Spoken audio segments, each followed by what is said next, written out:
think my water broke. I think I'm in labor.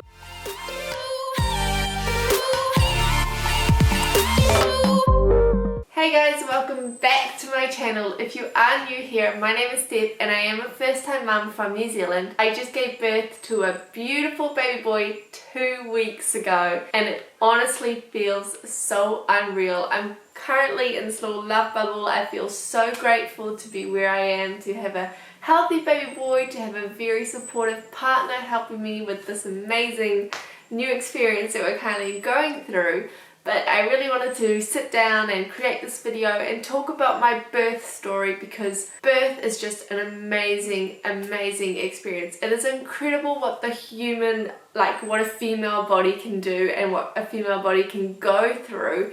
And so I thought I'd sit down and talk to you guys about this because I know that for some people's birth could be a little bit scary, so hopefully my experience can help you guys. And I also really want to talk about the New Zealand hospital because I did give birth in New Zealand and that's an experience in itself. But anyway, I'll start way back from going into labour. So it was Sunday the 8th of November. I went to bed at 11:30ish at night. Just thought it was a normal night. I was 5 days away from my due date and so I went to bed and woke up an hour later. I remember waking up very quickly and just running to the bathroom and my partner was still awake watching a movie in bed and he's like, are you alright? What's going on? And I just said, I think my water broke. It was not what you would expect it to be like when your water breaks. It wasn't like a movie scene where it just keeps gushing out.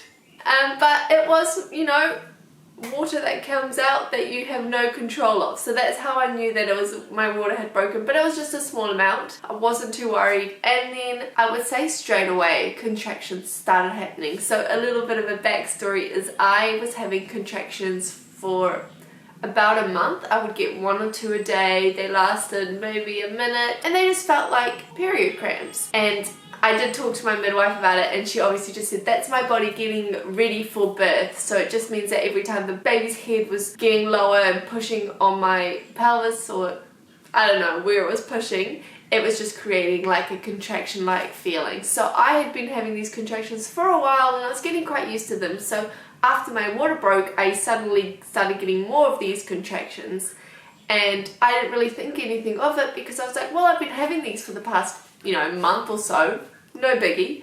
But then maybe 10 minutes passed and I said to my partner Jamie, I was like, I think we need to start timing these because they felt really frequent and they were coming on quite strong. So I was straight away after my water broke, I was having contractions 3 minutes apart and they were lasting around 40 seconds. And to me that just seemed weird because I know that normally they come in for like an hour apart and then 45 minutes apart, and it takes a while to get to the whole 3 minutes apart. So I went into the bath, I tried to calm down, the pain was getting worse, and at around 12:50 let's say, I called midwife and the obstetrician who's been taking care of me and I was like, I think I'm in labor, but I have no idea. That's the weirdest thing is when you're in labor, unless it's horrible pain that you can't deal with or you have a lot of water comes out, you just don't really know. So I called them up and they said, let's just get you to the hospital and check how everything's going and what's happening. Now, we live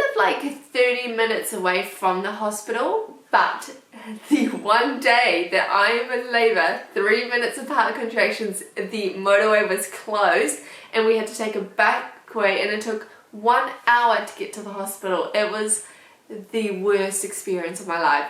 It was honestly so painful. It was 1:30 in the morning and I'm just very, very grateful that I didn't give birth in the car. But anyway, I got to the hospital and I was 4 centimeters dilated and straight away they gave me gas just to reduce the pain because I was in so much pain. It's like they went from a period-like cramp feeling to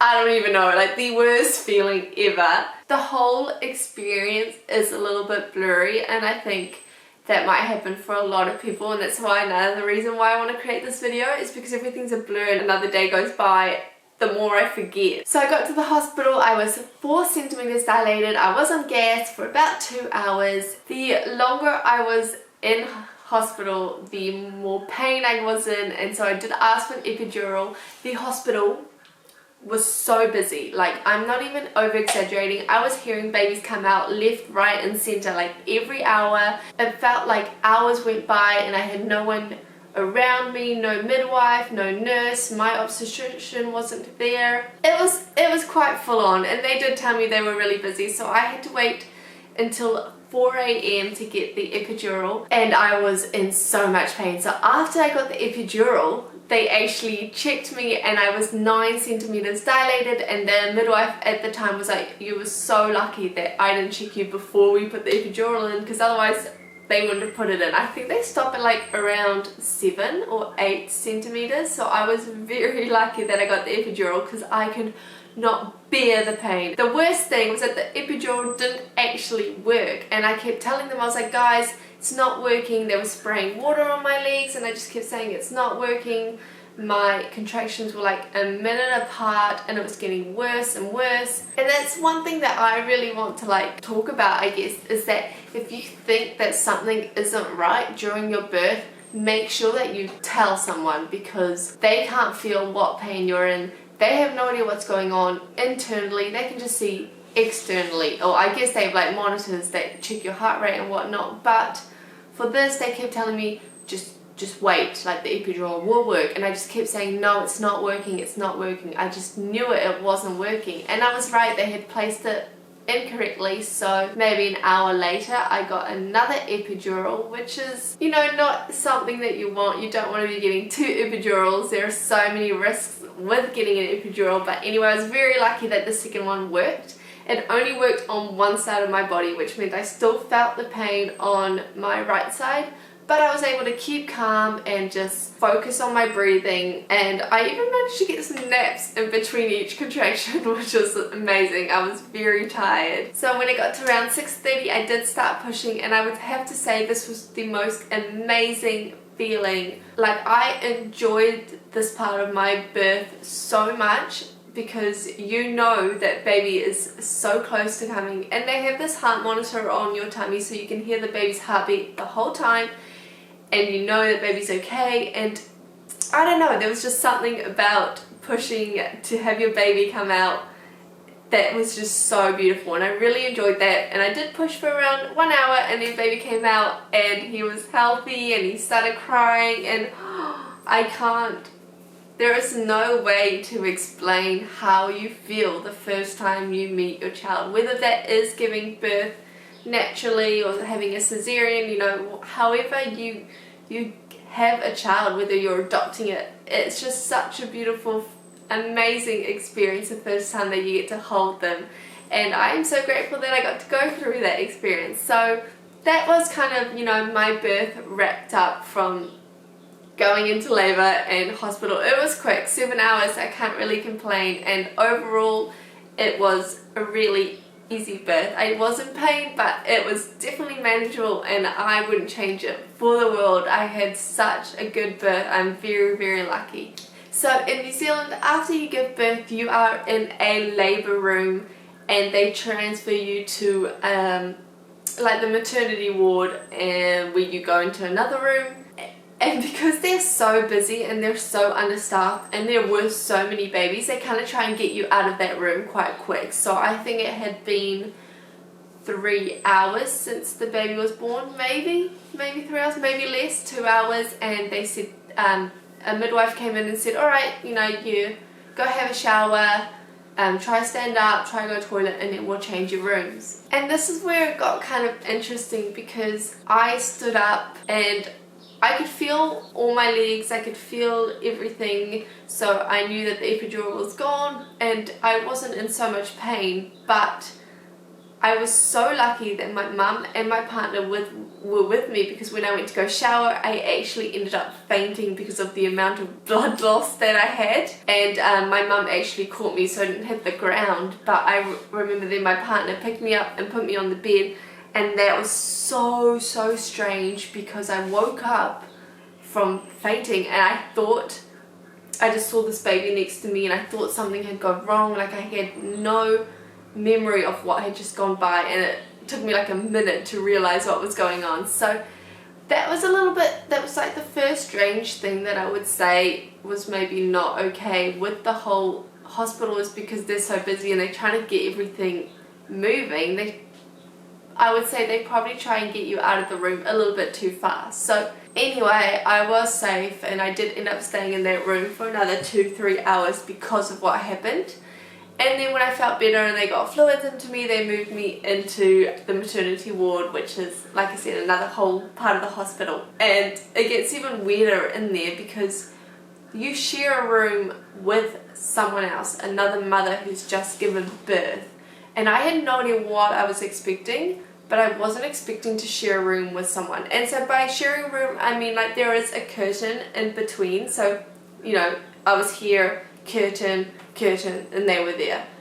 But the thing is, every time that their baby would cry, our baby would cry, and you hear them talk every time they have a visitor, and then it's the same for us, and you're trying to sleep and they're talking or they're watching TV, and it's just strange because you've just gone through this experience of, you know, a crazy experience. You're exhausted, you haven't slept, and now you're sharing a room and you can just hear someone like a couple meters there. And it was weird, but I guess that's fine. You kind of just get over it. I do know that the hospital I was in, they did have single rooms, and I did get moved to a single room for the second night. So in New Zealand, you can stay up to, if you have a natural birth, you can stay up to 3 nights in the hospital, and you kind of get to choose when you go home. So I chose to go home after the second night because I wasn't in pain, I felt good, baby was latching, everything was fine, but I could have stayed an extra night if I wanted to. So another thing I want to mention about the New Zealand hospital is what they provide. I do know that in my hospital bag video, I had no idea what to pack because I didn't know what the hospital provided. So I can confirm that they do provide nappies for your newborn. They don't supply baby wipes, so make sure that you have baby wipes with you.